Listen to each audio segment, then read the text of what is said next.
ಬಸವಣ್ಣನವರು ಬಿಜ್ಜಳನ ಭಂಡಾರ ಖಾಲಿ ಮಾಡಿದರೆಂದು ಲಂಕೇಶರು ತಮ್ಮ ಸಂಕ್ರಾಂತಿ ನಾಟಕದಲ್ಲಿ ಬಿಂಬಿಸಿದ್ದು ಶುದ್ಧ ತಪ್ಪು. ಹುಮನಾಬಾದ್ನಲ್ಲಿ ಚಿಂತಕ ಭೀಮೇಶ್ ಪಂಚಾಳ್. ವಿಶ್ವಗುರು ಬಸವಣ್ಣನವರು ಬಿಜ್ಜಳನ ಅರಮನೆಯಲ್ಲಿದ್ದ ಭಂಡಾರ ಖಾಲಿ ಮಾಡಿದರೆಂದು ಪತ್ರಕರ್ತ ಲಂಕೇಶ್ ಅವರು ತಮ್ಮ ಸಂಕ್ರಾಂತಿ ನಾಟಕದಲ್ಲಿ ಬಿಂಬಿಸಿದ್ದು ಶುದ್ಧ ತಪ್ಪು ಎಂದು ಚಿಂತಕ ಭೀಮೇಶ್ ಪಂಚಾಳ್ ಅವರು ಅಭಿಪ್ರಾಯಪಟ್ಟರು. ನಗರದಲ್ಲಿ ಬಸವ ಸೇವಾ ಪ್ರತಿಷ್ಠಾನ ಹಾಗೂ ವಿವಿಧ ಬಸವಪರ ಸಂಘಟನೆಗಳು ಸಂಯುಕ್ತವಾಗಿ ಆಯೋಜಿಸಿದ್ದ ಶರಣ ಜೀವನ ದರ್ಶನ ಕುರಿತ ಚಿಂತನಗೋಷ್ಠಿಯಲ್ಲಿ ಅವರು ನೂಲಿ ಚಂದಯ್ಯ ಅವರನ್ನು ಕುರಿತು ಉಪನ್ಯಾಸ ಮಂಡಿಸುತ್ತಾ ಈ ವಿಷಯವನ್ನು ಪ್ರಸ್ತಾಪಿಸಿದರು. ಈ ಸಂದರ್ಭದಲ್ಲಿ ಪ್ರವಚನ ಸಮಿತಿಯ ಸಮಸ್ತ ಪದಾಧಿಕಾರಿಗಳು ಹಾಜರಿದ್ದರು.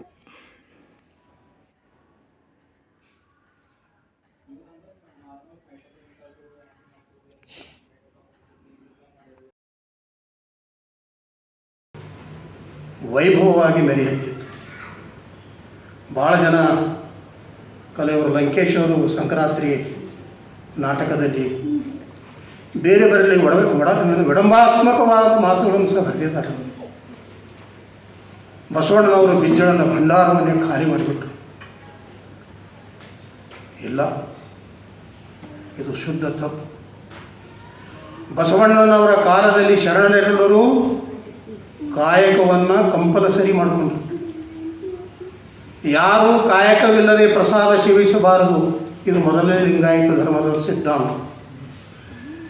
ಎರಡನೇದು, ಗಳಿಸಿದವರಲ್ಲಿ ಉಳಿಸಿ ಜಂಗಮ ದಾಸೋಹವನ್ನು ಮಾಡಿ, ಇದು ಎರಡನೇ ತತ್ವ. ಇವನ್ನು ಜಾಗತಿಕ ತತ್ವ ಅಂತ ಕರೀತಾರೆ. ಜಾಗತಿಕ ತತ್ವ ಅಂತ. ಕಾಯಕ ಮತ್ತು ದಾಸೋಹ ಇವೇನಿವೆ ಜಾಗತಿಕ ತತ್ವಗಳು ಇವೆ. ಅದಕ್ಕೆ ಈ ಲಿಂಗಾಯತ ಧರ್ಮವನ್ನು ಏನಂತ ಕರೀತಾರೆ? ಜಾಗತಿಕ ಲಿಂಗಾಯತ ಧರ್ಮ ಅಂತ ಕರೀತಾರೆ. ಇಂಥ ಒಂದು ವೈಭವವಿದ್ದಂಥಲ್ಲಿ ಬಿಜ್ಜಳನ ಸಾಮ್ರಾಜ್ಯ ಎಲ್ಲರೂ ಕಾಯಕ ಕೊಂಡಿರೋದ್ರಿಂದ ಸಮುದ್ರವ ಸಂಪತ್ತ ಬೀತಾ ಇದೆ.